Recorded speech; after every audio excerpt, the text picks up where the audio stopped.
Hello बच्चों, career first 92 में आप सभी का स्वागत है। आज हम 9वीं कक्षा के अध्याय 2 रसायन विज्ञान, जिसका नाम है क्या हमारे आसपास के पदार्थ शुद्ध हैं। इस अध्याय से आज हम 10 महत्वपूर्ण प्रश्नों को आज के क्विज में शामिल किया है। तो चलिए आज का क्विज शुरू करते हैं। आज का पहला प्रश्न है आपके स्क्रीन पर। जेल का उदाहरण है option A paneer, option B rubber, option C कीचड़ या फिर ऑप्शन डी फेस क्रीम। तो बच्चों 4 ऑप्शन में सही ऑप्शन आप लोग को चुनना है और कमेंट सेक्शन में इसका राइट आंसर लिखना है। तो ऑप्शन ए इसका राइट आंसर होगा पनीर। पनीर जेल का उदाहरण है। रबर, कीचड़, फेस क्रीम ये सभी जेल के उदाहरण नहीं है। ऑप्शन ए इसका राइट आंसर होगा, जेल के उदाहरण है पनीर। चलिए नेक्स्ट प्रश्न की ओर आगे बढ़ते हैं। बादल किस प्रकार के कोलाइड का उदाहरण है? ऑप्शन ए द्रव में द्रव, ऑप्शन बी ठोस में गैस, ऑप्शन सी द्रव में गैस या फिर ऑप्शन डी गैस में द्रव। तो बच्चों सबसे पहले समझना है कि बादल किस प्रकार से बनते हैं। बादल में कौन कौन से पदार्थ होते हैं। सबसे पहले हम समझते हैं कि वातावरण में पहले से हमारा हवा यहाँ पर मौजूद है। हवा यानी हम कह सकते हैं एयर मौजूद है पहले से, और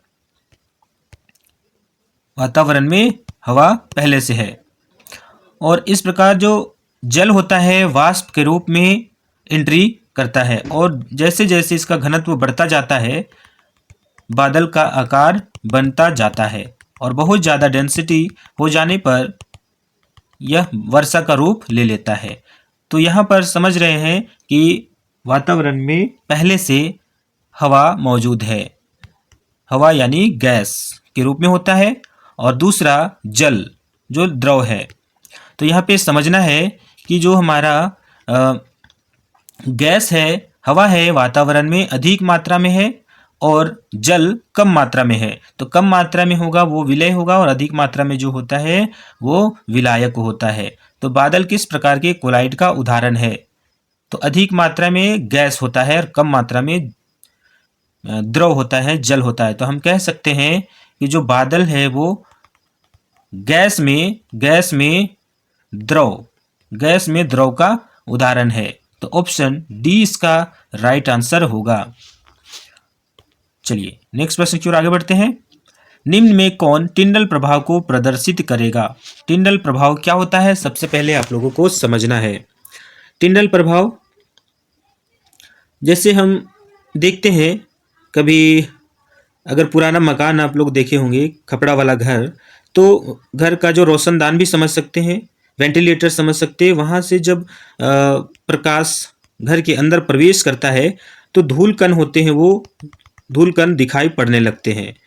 रोशनदान से समझ सकते हैं, या फिर बंद कमरे में अगर प्रकाश की किरण जैसे पहुँचती है तो धूल कण चमकने लगते हैं। तो इस प्रभाव को सबसे पहले टिंडल नामक साइंटिस्ट ने ऑब्जर्व किया था, इसलिए हम टिंडल प्रभाव कहते हैं। लेकिन यहाँ पर उदाहरण कुछ और दिया है। नमक का घोल, ऑप्शन बी कॉपर सल्फेट का विलयन, ऑप्शन सी स्टार्च विलयन या फिर ऑप्शन डी सोडा जल। तो बच्चों यहाँ पर जो वास्तविक विलयन होते हैं उनका कणों का आकार 1 नैनोमीटर से कम होने के कारण यह घोल नहीं चमक पाता है, प्रकाश की किरण को फैला नहीं पाते हैं। तो बहुत छोटे कण होने की वजह से जो वास्तविक विलयन है प्रकाश की किरण को नहीं फैला पाते हैं, इसलिए यह टिंडल प्रभाव को प्रदर्शित नहीं करते हैं। तो नमक का घोल वास्तविक विलयन है, यह टिंडल प्रभाव को प्रदर्शित नहीं करेगा। तो ऑप्शन नमक का घोल ये गलत है, यह टिंडल प्रभाव को प्रदर्शित नहीं करेगा।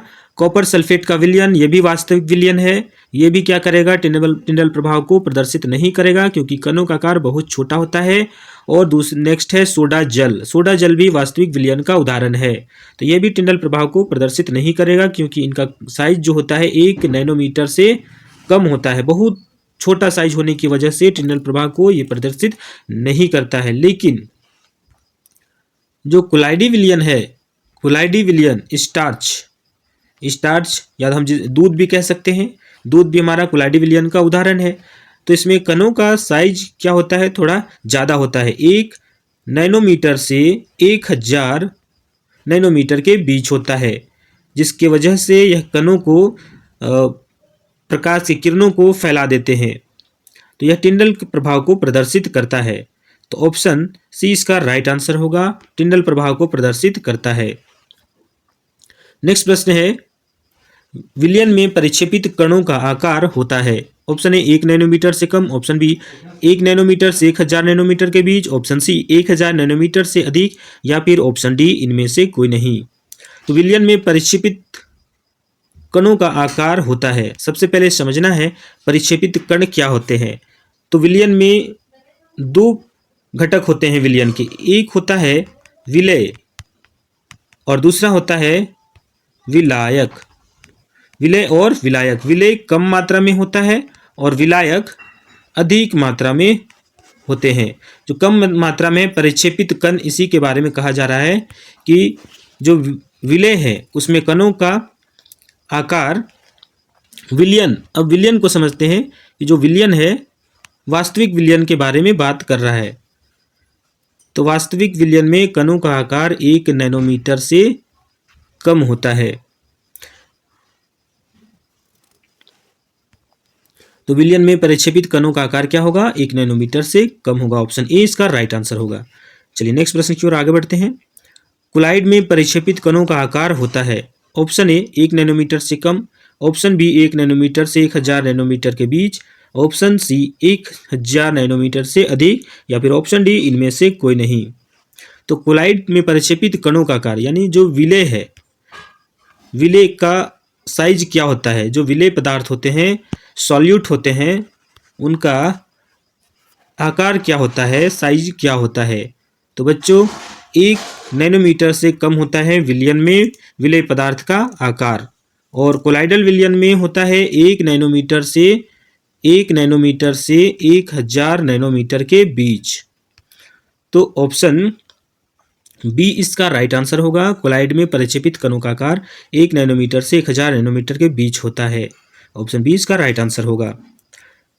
नेक्स्ट प्रश्न है, निलंबन में कणों का आकार होता है। निलंबन में कणों का आकार होता है। ऑप्शन ए 1 नैनोमीटर से कम, ऑप्शन बी 1 नैनोमीटर से 1000 नैनोमीटर के बीच, ऑप्शन सी 1000 नैनोमीटर से अधिक, या फिर ऑप्शन डी इनमें से कोई नहीं। तो वास्तविक विलयन जो होता है जिसमें कणों का आकार 1 नैनोमीटर से कम होता है, बहुत छोटे होते हैं, और कोलाइडल में 1 नैनोमीटर से 1000 नैनोमीटर के बीच होता है, लेकिन निलंबन में सस्पेंशन में कणों का आकार 1000 नैनोमीटर से अधिक होता है, आकार बड़े होते हैं। तो ऑप्शन सी इसका राइट आंसर होगा। नेक्स्ट प्रश्न की ओर आगे बढ़ते हैं। दिए गए कौन सा गुणधर्म निलंबन का है। ऑप्शन ए यह एक समांगी मिश्रण है, ऑप्शन बी यह टिंडल प्रभाव को प्रदर्शित नहीं करता है, ऑप्शन सी यह एक विसमांगी मिश्रण है, या फिर ऑप्शन डी ये छानने की विधि से पृथक नहीं किए जा सकते हैं। इसका राइट आंसर आप लोग कमेंट सेक्शन में जरूर लिखिए। तो चलिए एक बार हम एक्सप्लेन करते हैं। दिए गए कौन सा गुणधर्म निलंबन का है, निलंबन का गुण पूछा जा रहा है। यह एक समांगी मिश्रण है। तो ऑप्शन ए इसका रॉन्ग आंसर होगा। यह एक विसमांगी मिश्रण है। तो यह समांगी मिश्रण तो नहीं है, विसमांगी मिश्रण है, तो यह इसका गुणधर्म नहीं होगा। यह टिंडल प्रभाव को प्रदर्शित नहीं करता है। यह राइट आंसर है, यह करता है, टिंडल प्रभाव को प्रदर्शित करता है।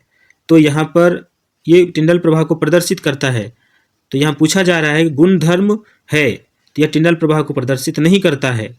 रियल में क्या करता है, टिंडल प्रभाव को प्रदर्शित करता है। तो यह भी ऑप्शन क्या होगा, रॉन्ग होगा। ऑप्शन सी यह एक विसमांगी मिश्रण है। बिल्कुल, यह एक क्या है, विसमांगी मिश्रण है। यह छानने की विधि से पृथक नहीं किया जा सकता है, क्योंकि इसका कणों का आकार 1000 नैनोमीटर से अधिक होता है, साइज बड़े होते हैं, तो इसे हम छान कर अलग कर सकते हैं। तो ये भी ऑप्शन क्या है, गलत है। ऑप्शन सी इसका राइट आंसर होगा। यह एक विसमांगी मिश्रण है। निलंबन क्या है, विसमांगी मिश्रण है। तो ऑप्शन सी इसका राइट आंसर होगा। चलिए नेक्स्ट प्रश्न की ओर। निम्न में कौन सा भौतिक परिवर्तन है। ऑप्शन ए जल में बर्फ का बनना, ऑप्शन बी भोजन का पाचन, ऑप्शन सी पौधों की वृद्धि, ऑप्शन डी मोमबत्ती का जलना। तो सबसे पहले समझते हैं कि भौतिक परिवर्तन और रासायनिक परिवर्तन, जो परिवर्तन होते हैं वो 2 प्रकार के होते हैं। एक होता है भौतिक परिवर्तन, भौतिक परिवर्तन और दूसरा होता है रासायनिक परिवर्तन। तो भौतिक परिवर्तन में जिसमें नए पदार्थ का निर्माण नहीं होता है, लेकिन रासायनिक परिवर्तन में नए पदार्थ का निर्माण होता है। यहाँ पूछा जा रहा है कि निम्न में कौन सा भौतिक परिवर्तन है। तो बच्चों, जब हम जल से बर्फ बनता है, जल से बर्फ बनता है, जल हमारा क्या है, लिक्विड में होता है और बर्फ हमारा सॉलिड में हो जाता है। तो यह एक भौतिक परिवर्तन कौन सा भौतिक परिवर्तन है पूछा जा रहा है। तो भोजन का पाचन यह रासायनिक परिवर्तन है जिसमें नए पदार्थ का बनना होता है। तो यह सही ऑप्शन नहीं है। पौधों की वृद्धि यह भी क्या है, रासायनिक परिवर्तन है। पूछा जा रहा है भौतिक परिवर्तन, ये भी रासायनिक परिवर्तन है। मोमबत्ती का जलना, मोमबत्ती का जलना, मोमबत्ती का जलना, उसमें दो परिवर्तन छिपा हुआ है। मोमबत्ती जब पिघलता है तो वो भौतिक परिवर्तन है, लेकिन मोमबत्ती का जलना रासायनिक परिवर्तन है। तो यहाँ पर पूछा जा रहा है निम्न में कौन सा भौतिक परिवर्तन है। तो बच्चों, इसका राइट आंसर होगा ऑप्शन ए, जल से बर्फ का बनना भौतिक परिवर्तन है। निम्न में से कौन रासायनिक परिवर्तन नहीं है। ऑप्शन ए, लोहे में जंग लगना, ऑप्शन बी, मोमबत्ती का जलना, ऑप्शन सी, जल का जमना, या फिर ऑप्शन डी, कोयले का जलना। तो बच्चों, इसका राइट आंसर आप लोग कमेंट सेक्शन में जरूर लिखिए। चलिए एक्सप्लेन करते हैं। निम्न में से कौन रासायनिक परिवर्तन नहीं है। पूछा जा रहा है रासायनिक परिवर्तन नहीं है। लोहे में जंग लगना रासायनिक परिवर्तन है, बिल्कुल। जब लोहे में जंग लगता है, लोहे में आयरन और ऑक्सीजन संपर्क में आता है तो ऑक्साइड का निर्माण होता है, Fe2O3, आयरन ऑक्साइड का निर्माण होता है। तो एक नया पदार्थ का निर्माण हो गया। तो यह भी क्या है, रासायनिक परिवर्तन है। मोमबत्ती का जलना, मोमबत्ती जब जलता है तो उसमें रासायनिक परिवर्तन होते हैं, क्योंकि मोमबत्ती जलता है और मोमबत्ती का कुछ हिस्सा गैस के फॉर्म में चला जाता है। गैस के फॉर्म में होता है तो वो जलने लगता है। और पिघलना, मोमबत्ती का पिघलना भौतिक परिवर्तन हुआ, मोमबत्ती का पिघलना भौतिक परिवर्तन हुआ, लेकिन जलना रासायनिक परिवर्तन है। मोमबत्ती का जलना रासायनिक परिवर्तन है। मोमबत्ती का जलना ये भी रासायनिक परिवर्तन है। और जल का जमना, कोयले का जलना, जब कोयला जलता है तो उससे हमें नए पदार्थ का निर्माण होता है। तो ये भी क्या है, हमारा रासायनिक परिवर्तन है। तो लोहे में जंग लगना रासायनिक परिवर्तन है, भौतिक परिवर्तन नहीं है। तो ऑप्शन ये भी क्या है, गलत है। मोमबत्ती का जलना ये भी गलत है, और कोयले का जलना ये भी रासायनिक परिवर्तन है। पूछा जा रहा है रासायनिक परिवर्तन नहीं है। तो जल का जमना रासायनिक परिवर्तन नहीं है, भौतिक परिवर्तन है। तो ऑप्शन सी इसका राइट आंसर होगा। जल का जमना रासायनिक परिवर्तन नहीं है। आज का अंतिम प्रश्न है, मोमबत्ती के जलने की प्रक्रिया में कैसा परिवर्तन होता है। ऑप्शन ए भौतिक परिवर्तन, ऑप्शन बी रासायनिक परिवर्तन, ऑप्शन सी ए और बी दोनों, या फिर ऑप्शन डी इनमें से कोई नहीं। तो बच्चों, सबसे पहले समझना है कि जो मोमबत्ती है, मोमबत्ती जब जलता है तो इसमें दो प्रकार के परिवर्तन दिखाई पड़ते हैं।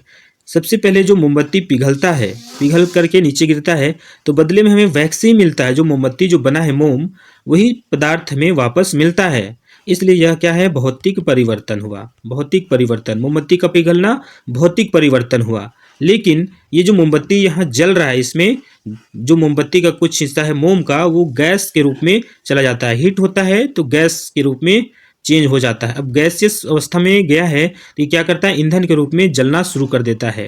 तो ये जलता है गैस के रूप में।